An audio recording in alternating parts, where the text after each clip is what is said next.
tani waa sababaha ugu weyn ee aysan macquulka ahayn in Iran lagu weeraro dagaal dhanka lugta ah.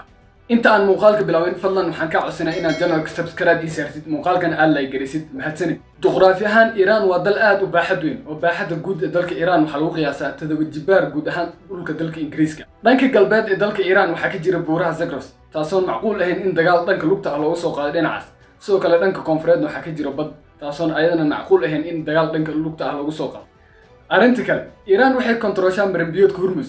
marinbiyoodka Hormuz waa meesha 20% saliidda dunida loo dhoofiyay ay soo maraan. sidoo kale waa meesha 30% gaaska dabiiciga ee guud ahaan dunida loo dhoofiyay ay soo maraan.